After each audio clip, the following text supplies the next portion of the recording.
సరే ఇండస్ట్రీకి వచ్చినాక ఇంటోడు అయిపోయినావు, మస్తు ఫేమస్ వచ్చేసింది, నీ సిగ్నేచర్ స్టెప్ ఫేమస్ అయిపోయింది, అన్నీ అయిపోయింది. ఇంకా చంటి ఏం చేయాలనుకుంటుండు? చంటి ఏం చేయాలనుకుంటుండా? ఏది పడితే అదే చేయాలనుకుంటుండు. అట్లా చేస్తే కుదరదు ఈడ. ఎందుకు? ఒకటి ఉంటుంది కదా అబ్బా, ఏదో ఒకటి. ఇప్పుడు మొన్నటిదాకా పెళ్లి కాకపోయే, పెళ్ళి అయిపోయే, ఇల్లు కొనుక్కున్నావు, కార్లు వచ్చాయి. మొన్నటిదాకా పెళ్ళే కాలే, ఇప్పుడు అయిపోయాయంటే నేను పెళ్లి చేసుకోవాలనుకోలే, అలా టైం కలిసి వచ్చి జరిగిపోయింది అంతే.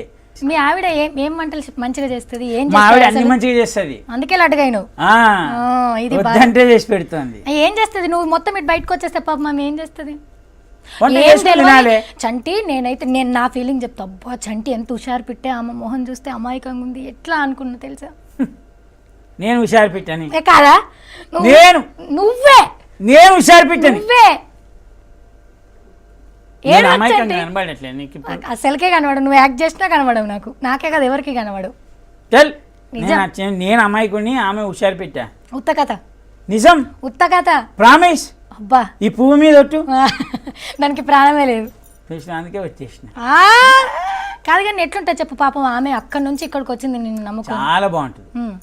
అంటే నాకు పెళ్ళికి ముందే చెప్పేసే ఇవన్నీ, ఇదిగో నేను పరిస్థితులు ఇలా ఉంటాయి ఓపెన్గా చెప్పేస్తా. ఎందుకంటే ఎవరితో ఏది పంచుకోకపోయినా పర్లేదు, కానీ ఆమెతో ఇంట్లో కంపల్సరీ చెప్పాలి. నా పరిస్థితి ఇది, ఇట్లా నా ఫ్రెండ్స్ ఇట్లుంటారు, నా చుట్టుముట్టిన వాళ్ళు ఇట్లా వచ్చిపోతుంటారు, నా ఫైనాన్షియల్ పరిస్థితి ఇలా ఉంది, రేపొద్దున బాగుండకపోవచ్చు, చెప్పలేదు, మనం డెడ్ అయిపోవచ్చు, నువ్వు ఇలా ఉండాలి, నలుగురితో ఇలా ఉండాలి, ముందే చెప్పింది. అన్నీ ఒప్పుకున్న తర్వాతే, ఇవన్నీ ఒప్పుకుంటేనే చేసుకుందాం. నీకు ఇంకొకటి మంచివాడు దొరుకుతాడు, హ్యాపీగా చేసుకో. నాకు దొరకద్దా విషయం పక్కన. అన్నీ అయిపోతే పెళ్లి చూపుల్లో మా ఆవిడ ఒక అద్భుతమైన డైలాగ్ కొట్టింది. అప్పుడు నేను ఈ పిల్ల నాకు సూపర్ అని నేను ఫిక్స్ అయ్యి బయటకు వచ్చిన. రాగానే పెళ్ళి అయిపోయింది, విచిత్రంగా పెళ్ళి అయిపోయింది. ఏంది విచిత్రంగా? నిజం, ఆకాశంలో 10-15 రోజుల్లో మ్యాచ్ ఫిక్సింగ్, ఎంగేజ్మెంట్, పెళ్లి కూడా జరిగిపోవడం ఎంత విచిత్రం. 15 రోజులు. నిజం, నేను నిజంగా నాకు చాలా ఇష్టమైన సినిమా యాక్టర్లని పిలుద్దాం అనుకునే టైంకి ఒకళ్ళు మలేషియా పోయినరు, ఒకళ్ళు సింగపూర్ పోయినరు, ఒకళ్ళు దుబాయ్ పోయినరు, ఒకళ్ళు షూటింగ్లో ఉండే. అంటే ఎవరైతే బాగా ఇష్టమో వాళ్ళ కార్డు ఇవ్వలేకపోయినా. అయ్యో నిజం, రాజేంద్ర ప్రసాద్ గారికి నేను కార్డు ఇవ్వలేకపోయినా. ఆయన చూసినప్పుడల్లా నీ పెళ్ళికి నన్ను విలువలేరు, అక్కడ బాధపడతాను అంటాడు ఆయన. పిలుస్తా సార్, ఏదో ఒక ఫంక్షన్ జరగకపోదా? అప్పుడు విలువకపోనా? అప్పుడు ఏదైనా జరిగేటప్పుడు ముందు అందరు అవైలబుల్ ఉన్నప్పుడే పండుగ పెట్టుకో, అది జరగని పని కదా, ఏదో సార్ అని చెప్పడమే, అంతే కదా. నిజం. సరే, చాలా మంది కార్డు ఇవ్వలేదు, చాలా మంది నా పెళ్ళికి రాలేకపోయారు. నేను కూడా బాధపడ్డా, పాప వాళ్ళు వచ్చింటే ఎంత బాగుండేదని. సరే ఇక ఆ టైం కూడా లేదబ్బా నిజంగా. అంతే కదా, 15 రోజులు అన్నీ అయిపోవడం అంటే చాలా కష్టం. నేను డబ్బులు అరేంజ్ చేసుకోలేకపోయాను చాలా చోట్ల, అదే చెప్తున్నా కదా.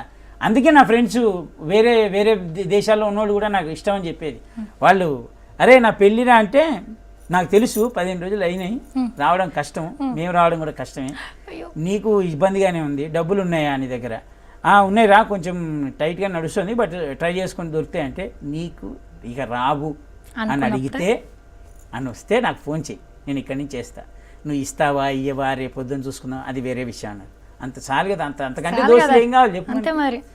నువ్వు ఏం టెన్షన్ పడకన్నా, నా దగ్గర పైసలు ఉన్నాయి, చేసుకుంటున్నా హ్యాపీ. మ్యాక్సిమం ఉన్నోళ్ళు అయితే వచ్చిపోయింది, నాకు కావాల్సిన వాళ్ళు, నేను వీళ్ళు వస్తే బాగుండు అని అనుకున్న వాళ్ళు కూడా వచ్చిపోయిండ్రు, కొంతమంది రాలేకపోయారు. ఎనీవేస్ నో ప్రాబ్లం, అయిపోయింది, జరగాల్సిన శుభకార్యం జరిగిపోయింది అట్లా.